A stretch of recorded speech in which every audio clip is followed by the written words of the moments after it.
Welcome to the Bougie Baldie podcast with your host, Kelly Rhymes. Hey, welcome to another episode of the Bougie Baldie podcast. This is season number 2. So thank you guys for sticking around through season number 1 and waiting for season number 2 to come out because we have some special guests that are absolutely awesome. Okay. Now, if you are new to the podcast, my name is Kelly. I'm a women's hair loss support and authenticity coach. And now I can add something new to my title. I am a TV producer. I have produced a show called The Bougie Baldie Show, which is an extension of the podcast. I'll talk about that a little bit later at the end of the podcast and tell you where you will be able to watch that show, okay? Well, let me introduce you today to our guest, who is an awesome, awesome woman who is out here helping people gain their hair back. Okay, through functional medicine. So Johanna Dahlman is the founder of Alopecia Angel, a health and high performance hair growth coach. She's a professional international speaker and a podcast host to the Alopecia Angel podcast, Awakening to Hair Growth. Through her own struggle with autoimmune alopecia, she now helps others worldwide reverse and heal hair loss naturally without the need of medications and failed treatments, defying the odds within various types of hair loss. She serves thousands of children and adults in over 67 countries. She focuses on various types of hair loss, including autoimmune, female pattern baldness, diffuse, telogen effluent, hormonal, long COVID, and others. 90% see hair growth in less than 8 weeks. Welcome, Joanna, to the podcast, to the Bougie Baldie podcast. Thank you so much, Kelly. It's so wonderful to be here. Good. Yeah. So let's go ahead and jump into it because whenever I start my podcast off and I'm interviewing a guest, I always want to hear about their personal journey, like what led them to the work that they're currently doing. So can you share your personal journey with hair loss and how it was or how it has influenced your life and the creation of Alopecia Angel? Yes. So years ago, I'm now in my mid 40s. So in my 30s, early 30s, I was diagnosed in the salon with alopecia areata. I normally get highlights. You can't see them right now with the Zoom, but some of them are still there. I'm a little darker now, but every 2-3 months I get highlights done. And of course, in the back of the hair, you can't see, right? And no one's looking there on purpose for anything that's going on. And so as my stylist is doing the foils, he finds a round bald spot. And he says to me directly, he's like, Johanna, you need to go see a doctor. And I was like, what's alopecia? So I grab my phone and I start, doing an internet search right there in the chair as he's doing my foils. Mhm. And my heart, my energy, everything just plummets because I'm reading that there's no cure, that this is a disease of anything. It's a disease. It's an autoimmune disease. It's the follicles attacking itself. There's no cure, like all the bad things that we all know about hair loss in general, but of course, in particular, autoimmune in my case. And at the time, you wouldn't have thought that I would be sick in any aspect. I had a personal trainer. I was fit. I had already just applied for a triathlon. I was living in Miami. I was at that time in California seeing my hairstylist who knows me since I'm 13 years old. I had everything going for me. I worked in corporate. Everything was great in my life. And definitely the healthiest person in my family and in my friend group, definitely. And, for someone, let's say even a personal trainer, to be diagnosed with something, it's out of left field. And I understand that from someone, let's say, who runs marathons or someone who is in the health and wellness industry, but as a consumer, and let's say a lifetime runner or something of this nature. And then all of a sudden they're diagnosed with something just out of the ordinary and it comes out of left field. And so this is how I felt. I felt like this was out of left field. I felt like this was a mistake. I felt Mm-hmm. like this was horrible on many levels, especially for what I was reading. I couldn't believe it. I was just like, where is this coming from? This is somebody who watches her sugars, who watches her weight, who's always in the gym. Like this doesn't make sense. So of Okay. course, I took my hairstylist advice. I started seeing one doctor and another and another and another. And at the time, I was transitioning. I had just gotten engaged and I was transitioning to Europe. So I moved to Europe. I saw doctors there um, with my fiance, and Okay. the doctors in Europe were absolutely helpless. They had no tools, no techniques, no nothing. All they said to me was they shrugged their shoulders and said, "Stop wearing a ponytail." But I never Oh, wore ponytails, and so I mean, this was not the cause nor the issue. And so mm-hmm. I saw more doctors in Denver. I saw more doctors in California, and they wanted to give me a banquet or whole host of pharmaceuticals, everything from cortisone shots to creams and to this nature. And I didn't want to take any of that because as I was about to get married and start a family, that was our goal, to start a Mm-hmm. family. And when I started doing my research, I realized that a lot of these medications harm your fertility, whether it's a Okay. man or a female. And so this is part of the problem because there's alopecia meds for men and they cause erectile dysfunction, they Mm. cause ED, and they cause a lot of other, male genetic type situations for their gender. And for female, it's the same thing. It's just a different for females. And Okay. so this was part of the angst and the anxiety of trying to almost fight against time because you're in your 30s and you want to hurry up and have your kids, but at the same Yeah. time, in all honesty, my fertility was more important than the hair. The hair is Mm-hmm. important, absolutely, but having healthy kids is such a blessing to have. And this was really the bigger goal. And so, in my quest of trying to find one avenue or another, I knew that seeing doctors doesn't matter what type of doctor, whether it was a dermatologist, Ayurvedic, naturopath, or what have you, it was all boiling down to some sort of pharmaceutical or medication. And Okay. so I knew that this wasn't the way. I knew that Mm-hmm. there was a better way. And so using my skills from having a master's degree, I started doing in-depth research and lots of research. And over the course of 4 years, I was able to heal myself. Now, granted, I started seeing hair growth towards the end of the fourth year, but I Okay. did. And then now I have, full head of hair and I haven't had alopecia since. It's been more than 9+ years and it's upgraded my fertility. I had my first baby at 40 and Okay. with no problems, beautiful pregnancy, 9 pound, 7 ounce baby. And Mm-hmm. it's, it's been so amazing to reap the benefits of holistic healing and really getting to all the root causes and all the angles and areas that I needed to work on. And so once I started feeling this veil of symptoms come off me, because it wasn't just the hair loss, I'll tell you, it was everything from dry eyes to insomnia to just like itchy skin, Mm-hmm.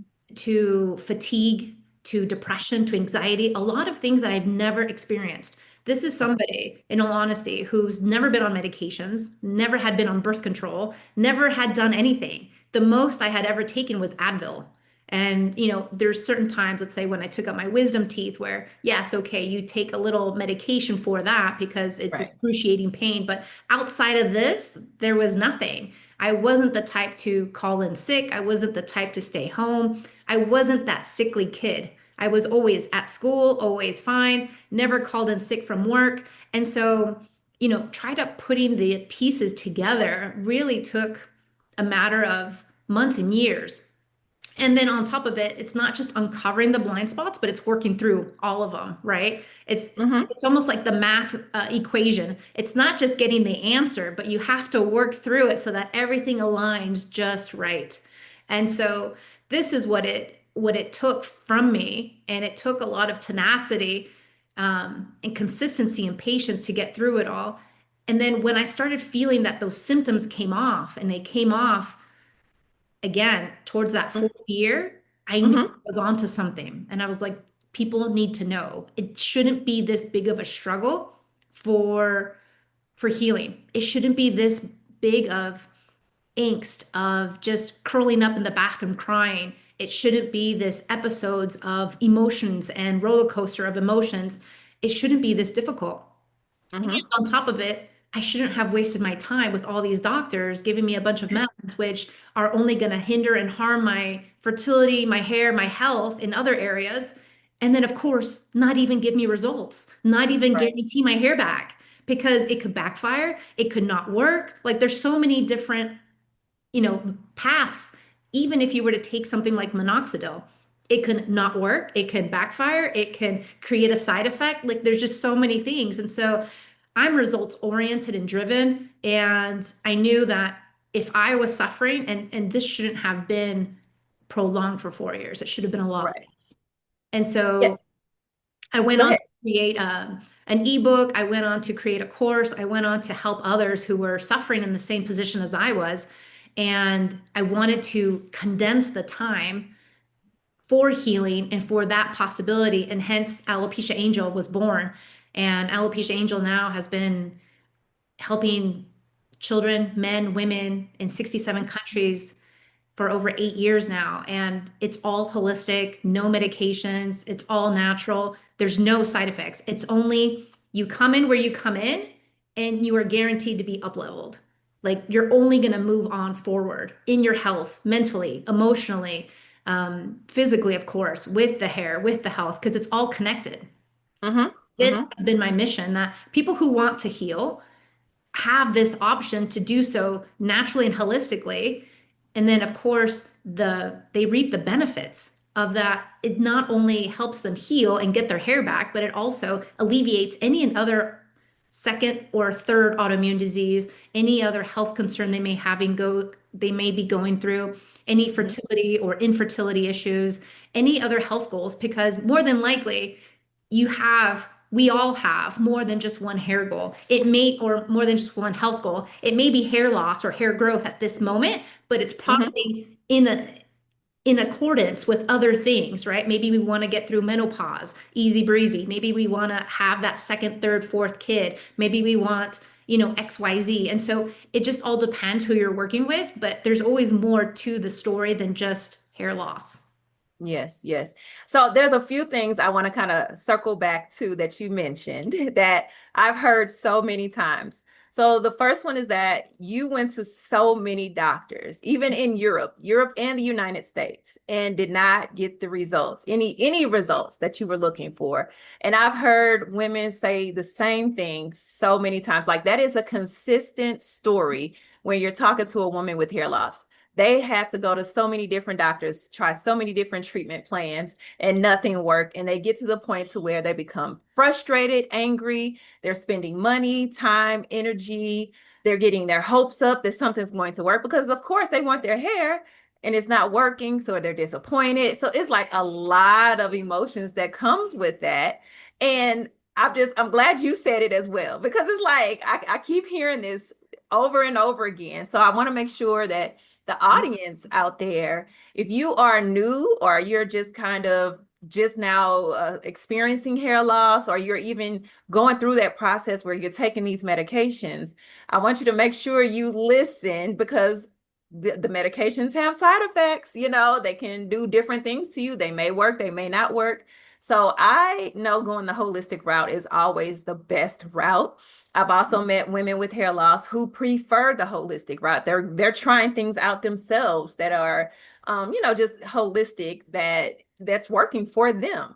But the other piece you said is there's not one treatment for all, which is the same when you go to a dermatologist. Whatever they're prescribing you, they're gonna try something because it may have worked for someone else, or a certain treatment plan that may have worked for someone else. It may not work for you. Then they'll put you on something different.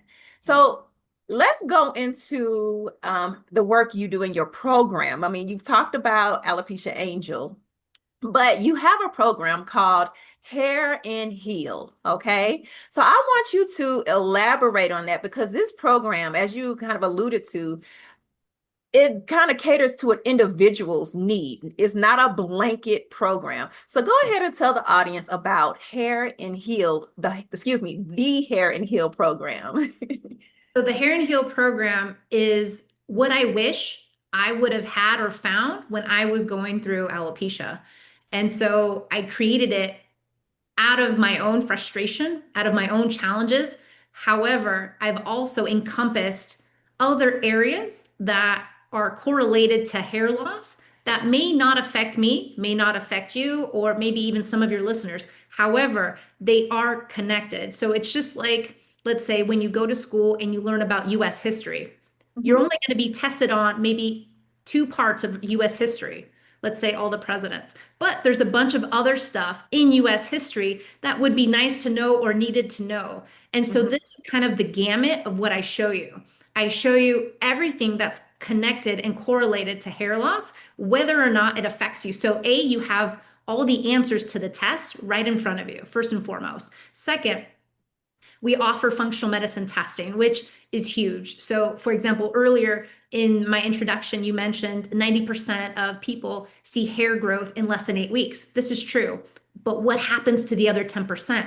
Well, the other 10% take a little bit longer, and potentially they may need a little testing. And as someone in her mid 40s, as you and I are, you would know that, your pap smears, your blood draws, everything changes year to year. Hormones, thyroids, depending on the cycle, depending on what's happening, depending if it was postpartum or, perimenopause or anything else that's happening in your life. So things change. They're not static, especially for a woman. And Mhm. so the importance on functional medicine, right? Comprehensive testing is key. And I offer this worldwide, because I had zero access to this. So this is a real sticking point for me because when I was living in the Netherlands and then I moved to Japan, I still didn't have access. I had to come in for a flight into California just to see a functional medicine doctor, just to get labs done. And I Okay. didn't have insurance. And so the insurance in Europe is it's universal healthcare. And I got to tell Oh. you, there's no healthcare system that's really spectacular anywhere around the world. Mhm. However you dice it, slice and dice it. But as Right. Americans, we tend to think that it's greener on the other side. And I got to tell Mhm. you, it's not. It's not? It's not. I have tons of horror stories to tell you, but Okay, maybe okay. for a following podcast episode. Um, but the functional medicine piece is huge because gaining access to this is not possible. So, for example, I have a client, she's a gut health coach in Australia. She Mhm. doesn't have access to this type of testing in Australia. So, what happens? She's been dealing with her issues for decades Okay. and her hair loss for decades. She comes Mhm. to me. I have a 12-page evaluation that we start everybody with. Once I look at this 12-page evaluation, she was actually traveling. She implemented just a handful of things. In 24 hours, her hair loss stopped. I actually just posted today about a current client, Vicky, who saw hair loss shedding stop in 7 days. And so the thing is, it doesn't matter your background or education or what testing you think you've done. If it's not the gold standard, then you're probably cheating yourself. Maybe the expertise isn't there. Maybe the person who's offering them doesn't have the full access to it, like a lot of naturopathic doctors and such that I know in Canada or Australia or in the UK. You just can't access this as you can in the US. And so this is why I offer it to my clients worldwide because it's so key for information, for data, because you don't want to be guessing about a Right. certain situation. You don't want to guess if you have, some sort of situation in your gut when maybe it's something else and Mhm. so we start off with an evaluation. From there, I tailor the program to you because each person is different. The way Mhm. you heal somebody in their mid-age versus a 5-year-old versus a lady in her 60s versus somebody trying to get pregnant in their 30s or 20s, it Mhm. all looks different. I've even had clients who are post chemo or postpartum. And so this also looks a little different, because you have other variables and factors that you need to consider. And then Okay. also, if you have people who have, as I mentioned, a second or a third autoimmune disease, or maybe they're on medications for something else, maybe on blood pressure medications or anything else that you need to consider. This is why the one size fits all never works. The Nutrafols, the Viviscals, the Minoxidils, that's all a waste of money and time because you're just trying to play whack-a-mole with a lot of things, just like your doctors, to see what sticks. And that's not the way. The way is really to take every person individually, tailor what they need to their needs, to their level of their needs and support, and then have them see the success, whether it's in baby steps or whether it's at that marathon or sprint or however fast they want to go. But they can make the progress even in baby steps. Okay. Okay, so I have a couple questions, follow-up questions to that, right? So I know, you cater it to an individual's needs. Why don't dermatologists take this same approach? I don't know if you know that answer or not, but like, why wouldn't they, if they see that the medication isn't working, I guess, across the board, it may work for a little bit for some people, or, like we said, everybody's different. So why aren't they looking at the more holistic approach and the functional medicine side of it?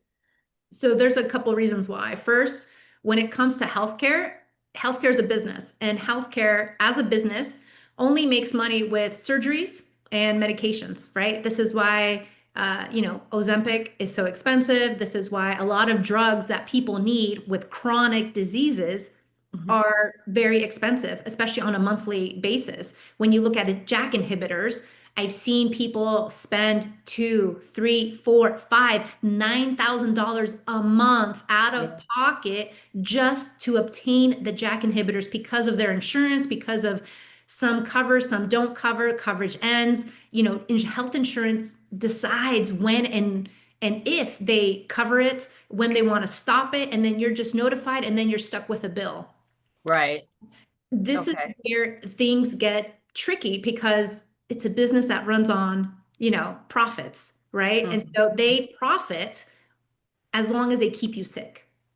So as long as you're sick and you're needing medications, the more profits they make, more revenue, et cetera, et cetera. So this is a business in all sorts. Right. So they're not in the business to heal you or cure you. And when it comes to let's say a broken arm, they're fantastic. You have a broken arm, they will fix it and they will put it back together. You have a broken nose, same thing. If you have heart failure, same thing, because it's all surgery. That's what they're trained on. In medical school, they're trained on that. And then, of course, on pharmaceuticals.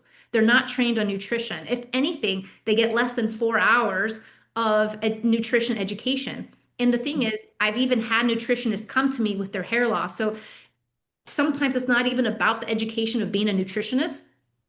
To understand that nutrition for each person is going to look different. I've had as clients vegans, vegetarians, pescatarians, people who are halal, people who, observe Ramadan, the gamut. And so you have to mitigate all the allergies, all the adversary type of foods that they do or don't want to eat, and try to make this work for all of them. And so this is where it's all tailored to each person. This is why I see such high success. And this is also why when you're a medical doctor, normally your establishment is telling you these are the drugs you can offer, these are the ones we offer, and that's it. Okay. There's no going outside of this box. So in many ways, doctors are also held accountable into a certain box. And so maybe even during COVID, you might have seen where some doctors or some facilities had the Pfizer vaccine and some others had Johnson & Johnson. Well, they weren't, they didn't have the banquet. They only had certain ones. And so this is also how doctors operate, because they're under the hospital, they're under the insurance, they're under that global coverage of sorts, that administration that's ensuring that they follow the rules. They have to only offer A, B, C, not D, E, F. Okay, got it. So that makes it very, very clear. Thank you for explaining that. Yeah. Now, okay, so I know you just talked about how insurance will not cover certain things when it comes to alopecia. I don't think they cover a lot because the people I've spoken with and work with, they talk about it all the time, how they have to pay out of pocket for certain medications and treatments and different things like that. Now, me personally, I'm a person who I never took any medications. So I don't really know that side of it. Yeah. But if they're paying all of this money out of pocket. So, when you talk about the holistic approach, we know you have to pay out of pocket for that, right? And a lot of times people have this misconception, or it may be a misconception, it may not be, depends on the people, that, when you're talking about holistic, organic, all of these different natural things, that there's a price tag with that just because it's healthier for you. So how would you address that? Like if you had someone coming to you who really wanted to work with you, but were concerned about, hey, I don't know if I can afford to go down this route or down this path of functional medicine because I know I have to buy these natural things. How would you address that with them? So let's ask the other question. The other side of the story to this is, what is the price you're paying for having a situation that you don't want, that potentially inhibits how you work? It creates a disability of sorts. Mentally, it may handicap you. Physically, it may handicap you. Spiritually, physically, emotionally, mentally. So all these things, it has ripple effects. As someone who's gone through it myself, I'm very extroverted, I'm very bubbly and outgoing, and I became a shell of myself. I became a hermit crab. I didn't want to go out. Yes, I was dating and then I got engaged, but even then, the happiness wasn't as happy. It wasn't like 100% through the roof as it should have been, because there was this underlying situation that I had zero control of.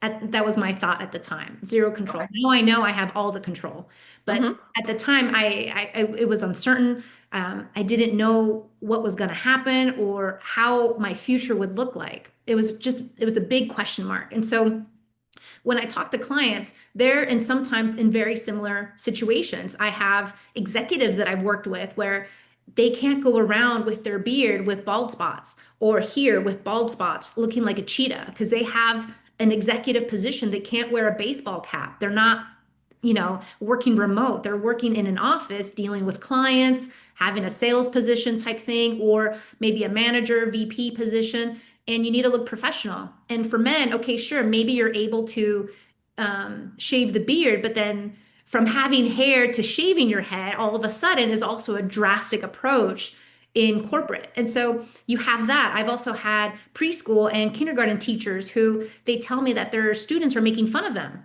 because, these 2, 3, 4, 5 year olds don't know any better. And they're like, Right. hey, what's that? Hey, what, you know what I mean? And they start picking out your flaws as children Right. do. And so this Yes. is also disheartening for that teacher. And then you also have, ladies who are, okay, maybe married, maybe widowed, maybe dating, but then also any of these relationships, it's hard to maintain. It's hard to Mm-hmm. talk about because no one understands you. And so it's one or the other. It's either you invest in yourself for the betterment of your well-being all around. It's beyond the hair. It's mental, physical, emotional well-being, and then also for your future health. Like, how is it that you want to live in the future? Do you want to live with your full head of hair? Or do you want to choose, or maybe not choose another route? Because people who have one autoimmune disease, 25% go on to acquire a second and a third. So Mm-hmm. this is also that time crunch. In my case, it wasn't just fertility. It was also like, oh no, no one is raising their hand saying, I want MS, I want lupus, I want rheumatoid arthritis, I want Hashimoto's, Graves' disease, vitiligo. Like there's so many autoimmune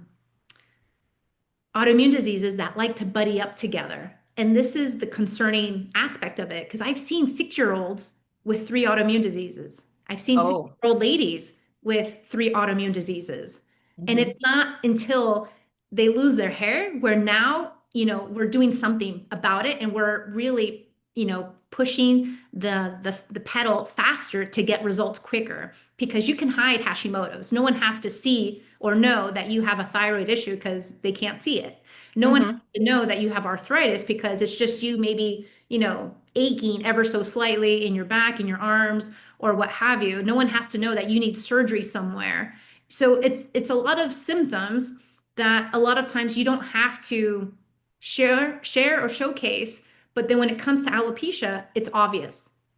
And it's, Okay. and you get those looks, and I'm sure you've received those looks too, where, Yeah. whether they're kind of looking at you, it's like, are you a cancer patient? Are you having alopecia? Like, what's happening? And so Mm-hmm. it's one of those things where it's more noticeable. It's definitely more shocking, right? To your community, to your friends, to your family who've known you always as a certain way. And then potentially it's where the rubber meets the road, where you're either doing something about it, you're accepting it, or you're choosing to do nothing, or you're choosing medications, or you're choosing what you think is best for you.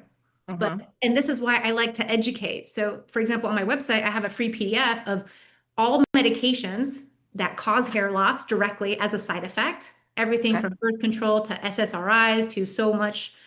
It's a long list.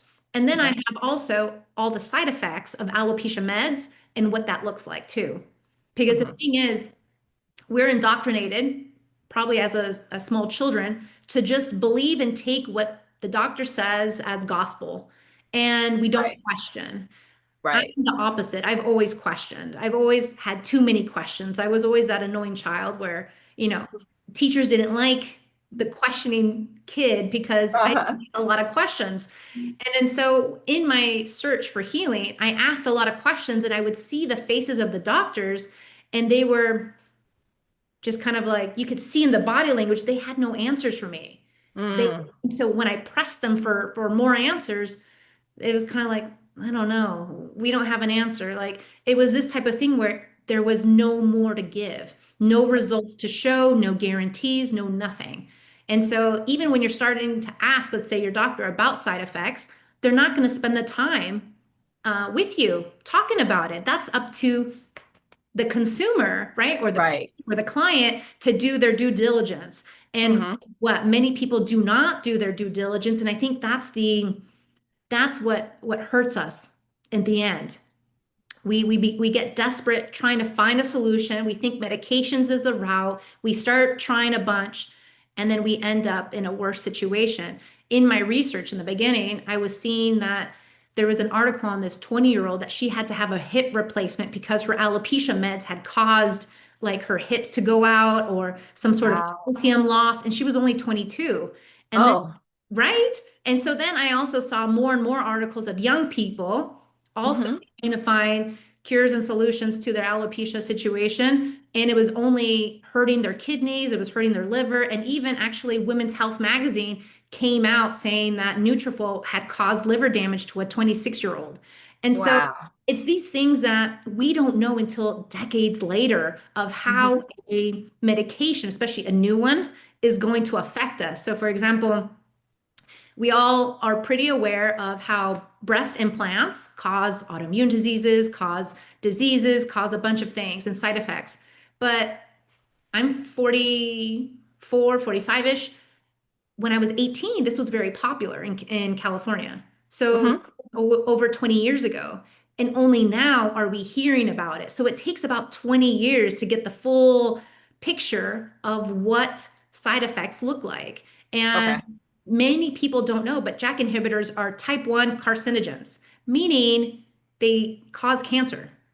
Oh, And I so did not know that. many people don't know that. And so this is the thing. It's like we're just thinking, oh, JAK inhibitors are the latest and the greatest.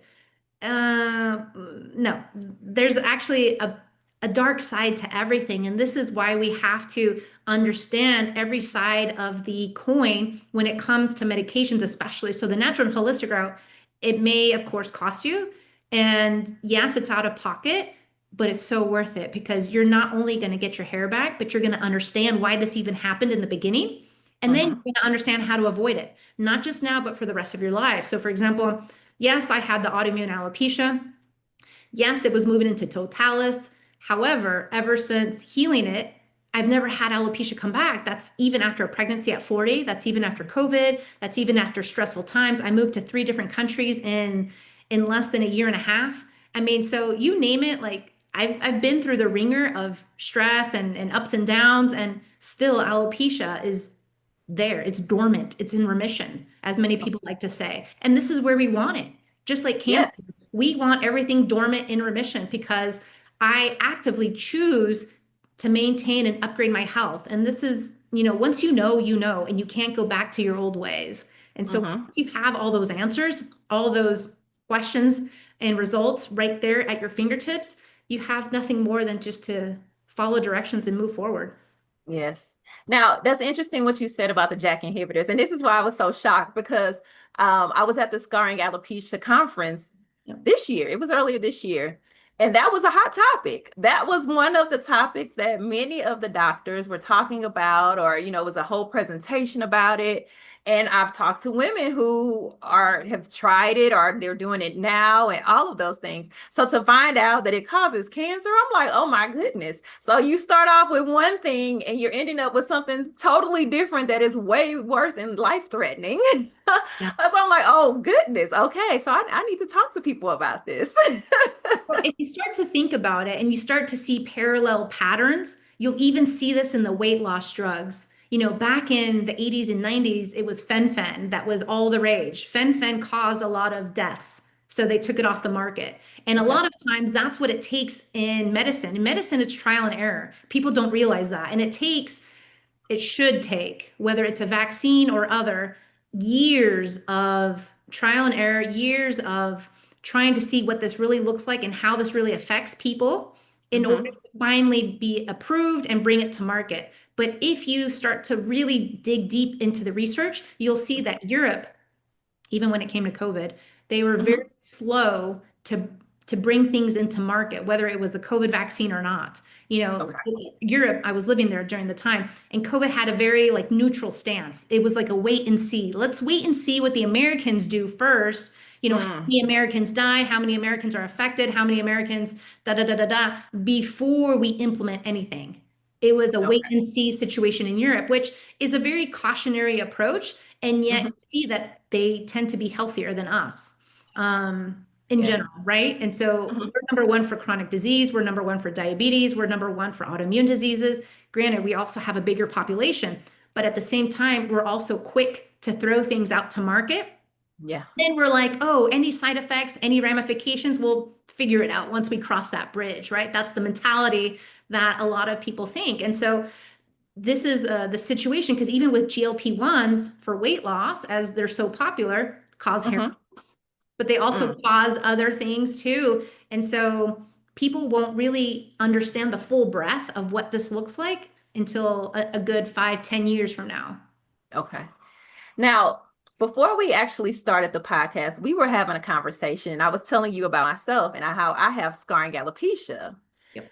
So I know scarring alopecia, or from what I've heard, let me just say that. I'm not going to say I know because I learn some new things all the time.